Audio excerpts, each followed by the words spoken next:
गंगा मैया कहां से निकली हैं? बोलो।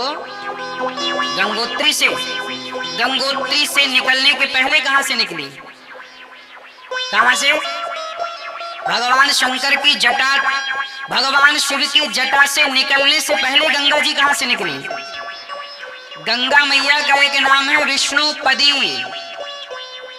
क्या नाम है? क्या नाम है? विष्णुपदी। मतलब यह गंगा मैया कहां से निकली? भगवान के चरणों से। कैसे निकली? ये घटना तब की है जब राजा बलि के यहाँ वामन भगवान आए। कौन आए? जब राजा बलि के द्वार पर वामन भगवान, देखो वामन कौन है? वही नारायण। क्या बनकर आए? वामन। जब भगवान विष्णु, जब भगवान श्रीमन नारायण वामन बनकर आए तो राजा बलि से कितनी पग भूमि मांगी? हे राजन, हमें 3 पग भूमि दे दो।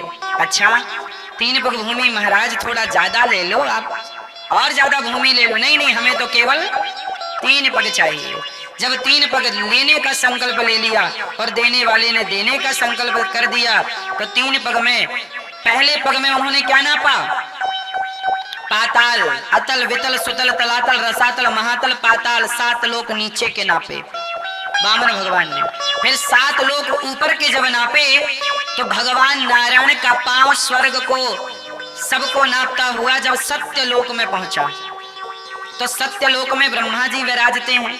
तो ब्रह्मा जी ने देखा कि भगवान का चरण मेरे द्वार से गुजर रहा है, तो ब्रह्मा जी ने बिना देर किए भगवान के पांव का अंगूठा चरणों को धुल लिया। उनके कमंडल में जल था ब्रह्मा जी के, तो जल डाला और धुल करके वही चरणामृत अपने कमंडल में भर लिया।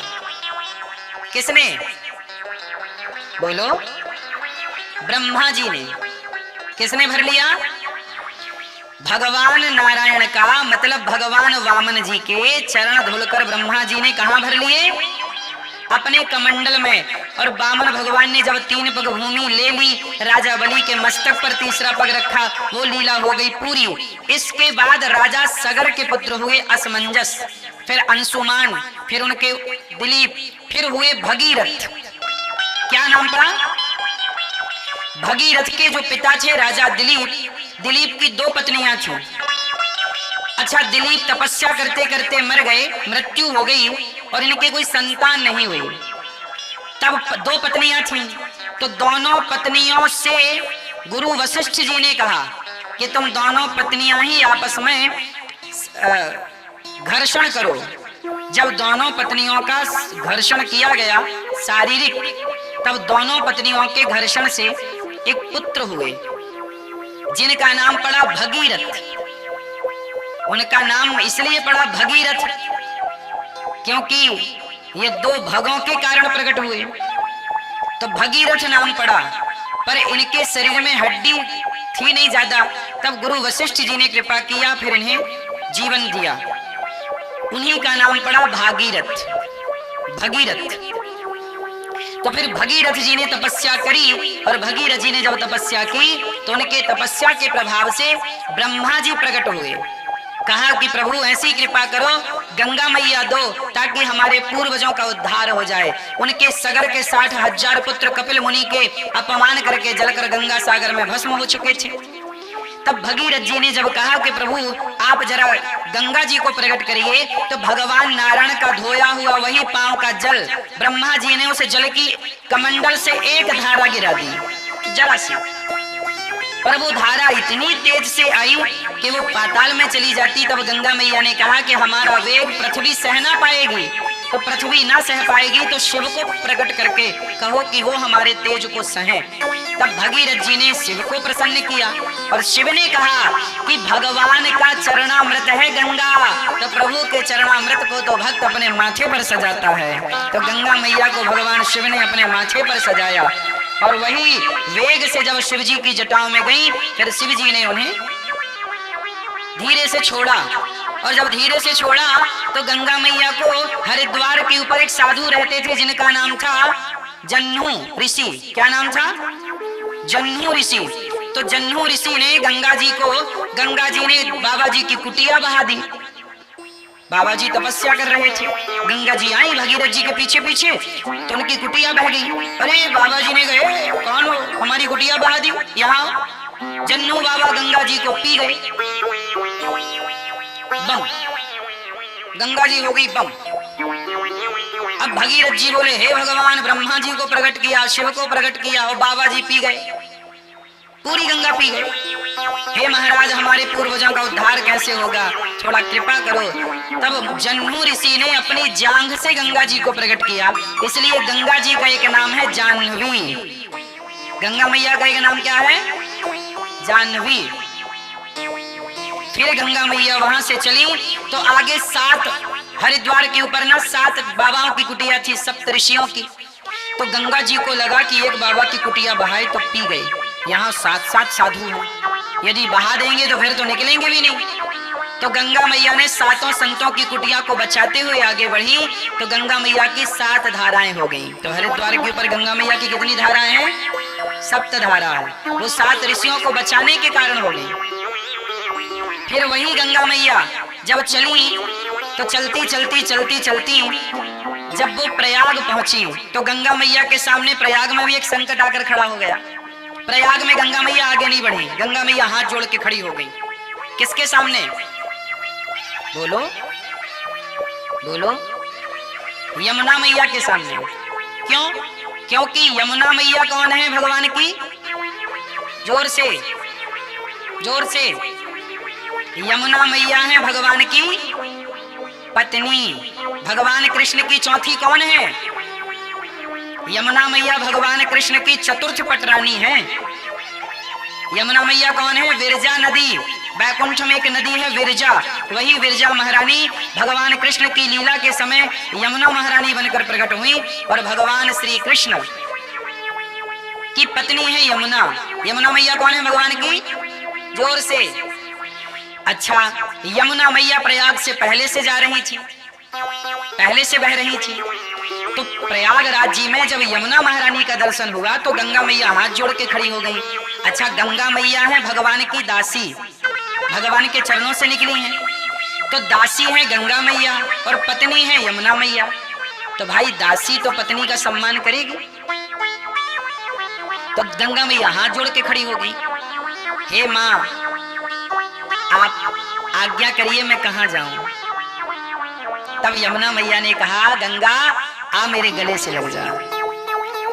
तब गंगा मैया को यमुना जी ने अपने गले से लगाया, और गंगा मैया ने कहा, यमुना मैया ने कहा, बहन आज से आगे की यात्रा अब तू करेगी, आगे तेरे नाम से जाना जाएगा, मैं अपनी यात्रा यहीं पूरी करती हूँ। तो यमुना मैया की यात्रा प्रयाग में पूरी हुई, और यहाँ से आगे किसकी यात्रा चालू हुई? यमुना मैया की आज्ञा से चालू हुई। किनकी आज्ञा से चालू हुई? हाँ, यमुना मैया की आज्ञा से चालू हुई। यहाँ एक तीसरी नदी भी है, जो जब माँ अपने बेटी के बालों में चोटी करती है। क्यों मैया, आप लोग बालों की चोटी करती हो ना अपनी बेटी की या अपने पोती की, बहन की, तो चोटी करते समय कितनी धाराएं निकालती हो बालों की? 3। जब बालों की 3 धाराएं निकालती हो, जब चोटी पूरी होती है तो दिखती कितनी धारा है? कितनी दिखती है? चोटी तो एक दिखती है, लेकिन चोटी में ना वो 2 दिखती हुई। कितने ध्यान से देखना किसी की चोटी उठी हुई। अब आप कल चोटी भी नहीं करते लोग, समस्या ये। चोटी में 3 धाराएं हैं, तीनों को जब मैया ऐसे ऐसे गूंथती है ऐसे ऐसे, उसमें दिखती कितनी है? दिखती 2 है पर होती 3 है। उसी तरह ये गंगा मैया को भी त्रिवेणी कहते हैं, त्रिवेणी संगम। यहाँ गंगा यमुना की 2 धाराएं तो दिखती हैं, पर चोटी में जैसे तीसरी होती तो है पर दिखाई नहीं पड़ती, ऐसे यहाँ पर माँ सरस्वती विराजमान तो है, पर हम सबकी नजर से परे हैं। उन्हें कोई ऋषि हो, कोई संत हो, कोई तपस्वी हो तो वो उनका दर्शन करें। बात उन दिनों की है जब वेद व्यास जी, आपने देखा होगा सरस्वती मैया कहां से निकली है? बोलो, बद्रीनाथ जी। वहां पर एक गुफा है, व्यास गुफा। कौन गुफा? जहां पर वेद व्यास जी ने बैठकर 18 पुराणों की रचना की। वहां पर सरस्वती माँ बहती हैं और अच्छी बहती हैं। दास अनिरुद्ध ने भी दर्शन किया, आप में से बहुत लोगों ने दर्शन भी किया होगा। तो एक बार क्या हुआ कि सरस्वती माता, उनकी जो झलकोर थी, जो भाव था, हिचकोले मार रही थी। तो व्यास जी कुछ लिख रहे थे, तो बार बार सरस्वती माता हिचकोलों से जल उनके ऊपर फेंक रही थी। तो व्यास जी ने कहा है, सरस्वती थोड़ा शांत रहो, मैं लेखन कर रहा हूं, तुम शोर कर रही हो, थोड़ा शांत रहो। अच्छा, वहां मैया का बड़ा शोर भी था आगे। तो पर सरस्वती माँ को पता नहीं क्या सूझा, वो लीला थी। सरस्वती माता हिचकोले मारती रही, हिलकोरे मारती रही और शोर बना रहा।